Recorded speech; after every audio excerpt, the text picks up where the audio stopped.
Hi ಗೆಳೆಯರೆ, ಎಲ್ಲರಿಗೂ ಸ್ವಾಗತ ಸುಸ್ವಾಗತ. ಇವತ್ತು ನಮ್ಮ ಇಂಡಿಯನ್ ಶೇರ್ ಮಾರ್ಕೆಟ್ ಬಗ್ಗೆ ನಾವು ತಿಳ್ಕೊಳ್ಳೋದಾದ್ರೆ, ನಮ್ಮ ಇಂಡಿಯನ್ ಶೇರ್ ಮಾರ್ಕೆಟ್ನ ನಿಫ್ಟಿ 50 ಆಗಿರ್ಬೋದು, ನಮ್ಮ ಸೆನ್ಸೆಕ್ಸ್ ಆಗಿರ್ಬೋದು, ನಮ್ಮ ಬ್ಯಾಂಕ್ ನಿಫ್ಟಿ ಆಗಿರ್ಬೋದು, ಇವತ್ತು ಎಷ್ಟು ಅಪ್ಸ್ ಅಂಡ್ ಡೌನ್ಸ್ ಆಗಿದೆ ಅಂತ ನೋಡ್ಕೊಂಡು ಬರೋಣ ಸ್ನೇಹಿತರೆ. ಹಾಗೂ ನಮ್ಮ ಇಂಡಿವಿಜುವಲ್ ಸ್ಟಾಕ್ಗಳು ಕೂಡ ಇವತ್ತು ಯಾವ್ದ್ಯಾವ್ದು ಗ್ರೀನಲ್ಲಿ ಎಂಡ್ ಆಗಿದೆ, ಯಾವ್ದ್ಯಾವ್ದು ರೆಡ್ನಲ್ಲಿ ಎಂಡ್ ಆಗಿದೆ ಅಂತ ನೋಡ್ಕೊಂಡು ಬರೋಣ ಸ್ನೇಹಿತರೆ. ಅದಕ್ಕೂ ಮುಂಚೆ ನಾವು ಇಲ್ಲಿ ಡಿಸ್ಕ್ಲೈಮರ್ ನಲ್ಲಿ ಕಾಣಿಸ್ತಾರೋ ಲೈನ್ನ ಒಂದ್ಸಲಿ ಓದ್ಕೊಂಡ್ಬಿಡೋಣ ಸ್ನೇಹಿತರೆ. ಈ ವಿಡಿಯೋದಲ್ಲಿ ಮಾತನಾಡುವ ಯಾವುದೇ ಸ್ಟಾಕ್ಗಳು ಕೂಡ ಹೂಡಿಕೆ ಸಲಹೆ ಆಗಿರುವುದಿಲ್ಲ ಸ್ನೇಹಿತರೆ. ಹೂಡಿಕೆ ಮಾಡುವ ಮೊದಲು ತುಂಬಾ ಎಚ್ಚರಿಕೆಯಿಂದ ಹೂಡಿಕೆ ಮಾಡಿ ಸ್ನೇಹಿತರೆ. ಬನ್ನಿ ವಿಡಿಯೋದಲ್ಲಿ ಮುಂದುವರಿಯೋಣ. ಗೆಳೆಯರೆ, ನೋಡ್ತಾ ಇದ್ದೀರಾ 2025 ನವೆಂಬರ್ 3ನೇ ತಾರೀಕು ನಮ್ಮ ನಿಫ್ಟಿ 50 ಬಂದು ಇವತ್ತು ದಿನದ ಮೊದಲ ಹಂತದಲ್ಲಿ 25,711 ರೂಪಾಯಿ ಇತ್ತು ಸ್ನೇಹಿತರೆ. ದಿನದ ಅಂತ್ಯದಲ್ಲಿ ಬಂದು 25,763 ರೂಪಾಯಿ ಆಗಿದೆ ಅಂತಲೇ ಹೇಳ್ಬೋದಾಗಿದೆ. ಇದು ಇವತ್ತು 0.16% ಇವತ್ತು ಗ್ರೀನಲ್ಲಿ ಎಂಡ್ ಆಗಿದೆ ಅಂತಲೇ ಹೇಳ್ಬೋದಾಗಿದೆ. ಹಾಗೂ ನಮ್ಮ ಸೆನ್ಸೆಕ್ಸ್ನ ನಾವು ನೋಡೋದಾದ್ರೆ, ನಮ್ಮ ಸೆನ್ಸೆಕ್ಸ್ ಬಂದು ಇವತ್ತು ದಿನದ ಮೊದಲ ಹಂತದಲ್ಲಿ 83,842 ರೂಪಾಯಿ ಇತ್ತು ಸ್ನೇಹಿತರೆ. ದಿನದ ಅಂತ್ಯದಲ್ಲಿ ಬಂದು 83,978 ರೂಪಾಯಿ ಆಗಿದೆ ಅಂತಲೇ ಹೇಳ್ಬೋದಾಗಿದೆ. ಇದು ಕೂಡ ಇವತ್ತು 0.05% ಇವತ್ತು ಗ್ರೀನಲ್ಲಿ ಎಂಡ್ ಆಗಿದೆ ಅಂತಲೇ ಹೇಳ್ಬೋದಾಗಿದೆ. ನಮ್ಮ ಬ್ಯಾಂಕ್ ನಿಫ್ಟಿನ ನಾವು ನೋಡೋದಾದ್ರೆ, ನಮ್ಮ ಬ್ಯಾಂಕ್ ನಿಫ್ಟಿ ಬಂದು ಇವತ್ತು ದಿನದ ಮೊದಲ ಹಂತದಲ್ಲಿ 58,788 ರೂಪಾಯಿ ಇತ್ತು ಸ್ನೇಹಿತರೆ. ದಿನದ ಅಂತ್ಯದಲ್ಲಿ ಬಂದು 58,101 ರೂಪಾಯಿ ಆಗಿದೆ ಅಂತಲೇ ಹೇಳ್ಬೋದಾಗಿದೆ. ಇದು ಕೂಡ ಇವತ್ತು 0.56% ಇವತ್ತು ಗ್ರೀನಲ್ಲಿ ಎಂಡ್ ಆಗಿದೆ ಅಂತಲೇ ಹೇಳ್ಬೋದಾಗಿದೆ ಸ್ನೇಹಿತರೆ.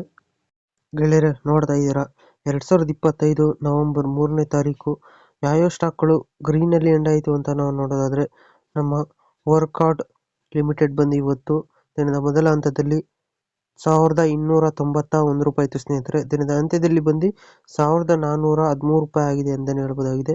ಇದು ಇವತ್ತು 10.32% ಇವತ್ತು ಗ್ರೀನಲ್ಲಿ ಎಂಡ್ ಆಗಿದೆ ಅಂತಲೇ ಹೇಳ್ಬೋದಾಗಿದೆ. ಹಾಗೂ ನಮ್ಮ ವೊಡಾಫೋನ್ ಐಡಿಯಾ ಲಿಮಿಟೆಡ್ ಬಂದು ಇವತ್ತು ದಿನದ ಮೊದಲ ಹಂತದಲ್ಲಿ 50 ರೂಪಾಯಿ 54 ಪೈಸೆ ಆಗಿದೆ ಅಂತ ಹೇಳ್ಬೋದಾಗಿದೆ. ಇದು ಕೂಡ ಇವತ್ತು 9.28% ಇವತ್ತು ಗ್ರೀನಲ್ಲಿ ಎಂಡ್ ಆಗಿದೆ ಅಂತ ಹೇಳ್ಬೋದಾಗಿದೆ. ಟಾಟಾ ಇಂಡಿಯಾ ಲಿಮಿಟೆಡ್ ಬಂದು ಇವತ್ತು ದಿನದ ಮೊದಲ ಹಂತದಲ್ಲಿ 1,695 ರೂಪಾಯಿ ಇತ್ತು ಸ್ನೇಹಿತರೆ. ದಿನದ ಅಂತ್ಯದಲ್ಲಿ ಬಂದು 1,806 ರೂಪಾಯಿ ಆಗಿದೆ ಅಂತ ಹೇಳ್ಬೋದಾಗಿದೆ. ಇದು ಕೂಡ ಇವತ್ತು 8.37% ಇವತ್ತು ಗ್ರೀನಲ್ಲಿ ಎಂಡ್ ಆಗಿದೆ ಅಂತ ಹೇಳ್ಬೋದಾಗಿದೆ. ಹಾಗೂ ನಮ್ಮ ಶಾಫ್ಲರ್ ಇಂಡಿಯಾ ಲಿಮಿಟೆಡ್ ಬಂದು ಇವತ್ತು ದಿನದ ಮೊದಲ ಹಂತದಲ್ಲಿ 4,127 ರೂಪಾಯಿ ಇತ್ತು ಸ್ನೇಹಿತರೆ. ದಿನದ ಅಂತ್ಯದಲ್ಲಿ ಬಂದು 4,278 ರೂಪಾಯಿ ಆಗಿದೆ ಅಂತ ಹೇಳ್ಬೋದಾಗಿದೆ. ಇದು ಕೂಡ ಇವತ್ತು 6.40% ಇವತ್ತು ಗ್ರೀನಲ್ಲಿ ಎಂಡ್ ಆಗಿದೆ ಅಂತ ಹೇಳ್ಬೋದಾಗಿದೆ. ಹಾಗೂ ನಮ್ಮ ಶ್ರೀರಾಮ್ ಫೈನಾನ್ಸ್ ಬಂದು ಇವತ್ತು ದಿನದ ಮೊದಲ ಹಂತದಲ್ಲಿ 775 ರೂಪಾಯಿ ಇತ್ತು ಸ್ನೇಹಿತರೆ. ದಿನದ ಅಂತ್ಯದಲ್ಲಿ ಬಂದು 796 ರೂಪಾಯಿ ಆಗಿದೆ ಅಂತ ಹೇಳ್ಬೋದಾಗಿದೆ. ಇದು ಕೂಡ ಇವತ್ತು 6.35% ಇವತ್ತು ಗ್ರೀನಲ್ಲಿ ಎಂಡ್ ಆಗಿದೆ ಅಂತ ಹೇಳ್ಬೋದಾಗಿದೆ. ನಮ್ಮ ಜುಬ್ಲಿಯಂಟ್ ಫಾರ್ಮೋವಾ ಲಿಮಿಟೆಡ್ ಬಂದು ಇವತ್ತು ದಿನದ ಮೊದಲ ಹಂತದಲ್ಲಿ 1,112 ರೂಪಾಯಿ ಇತ್ತು ಸ್ನೇಹಿತರೆ. ದಿನದ ಅಂತ್ಯದಲ್ಲಿ ಬಂದು 1,169 ರೂಪಾಯಿ ಆಗಿದೆ ಅಂತ ಹೇಳ್ಬೋದಾಗಿದೆ. ಇದು ಕೂಡ ಇವತ್ತು 6.25% ಇವತ್ತು ಗ್ರೀನಲ್ಲಿ ಎಂಡ್ ಆಗಿದೆ ಅಂತ ಹೇಳ್ಬೋದಾಗಿದೆ. ನೋಡ್ತಾ ಇದ್ದೀರಾ 2025 ನವೆಂಬರ್ 3ನೇ ತಾರೀಕು ಯಾವ್ಯಾವ ಸ್ಟಾಕ್ಗಳು ರೆಡ್ನಲ್ಲಿ ಎಂಡ್ ಆಯಿತು ಅಂತ ನಾವು ನೋಡೋದಾದ್ರೆ, ನಮ್ಮ net web technologies India Limited ಬಂದು ಇವತ್ತು 5.92% ಇವತ್ತು ರೆಡ್ನಲ್ಲಿ ಎಂಡ್ ಆಗಿದೆ ಅಂತ ಹೇಳ್ಬೋದಾಗಿದೆ ಸ್ನೇಹಿತರೆ. ಹಾಗೂ ನಮ್ಮ ರಿಲಯನ್ಸ್ ಪವರ್ ಲಿಮಿಟೆಡ್ ಬಂದು ಇವತ್ತು 5.45% ಇವತ್ತು ರೆಡ್ನಲ್ಲಿ ಎಂಡ್ ಆಗಿದೆ ಅಂತ ಹೇಳ್ಬೋದಾಗಿದೆ. ಜೆನ್ಸರ್ ಟೆಕ್ನಾಲಜೀಸ್ ಲಿಮಿಟೆಡ್ ಬಂದು ಇವತ್ತು 5.22% ಇವತ್ತು ರೆಡ್ನಲ್ಲಿ ಎಂಡ್ ಆಗಿದೆ ಅಂತ ಹೇಳ್ಬೋದಾಗಿದೆ. ಅಪ್ಟೈಸ್ ವ್ಯಾಲ್ಯೂ ಹೌಸಿಂಗ್ ಫೈನಾನ್ಸ್ ಇಂಡಿಯಾ ಲಿಮಿಟೆಡ್ ಬಂದು ಇವತ್ತು 5.12% ಇವತ್ತು ರೆಡ್ನಲ್ಲಿ ಎಂಡ್ ಆಗಿದೆ ಅಂತ ಹೇಳ್ಬೋದಾಗಿದೆ. ಹಾಗೂ ನಮ್ಮ ಜೆಕೆ ಸಿಮೆಂಟ್ ಲಿಮಿಟೆಡ್ ಬಂದು ಇವತ್ತು 5.06% ಇವತ್ತು ರೆಡ್ನಲ್ಲಿ ಎಂಡ್ ಆಗಿದೆ ಅಂತ ಹೇಳ್ಬೋದಾಗಿದೆ ಸ್ನೇಹಿತರೆ.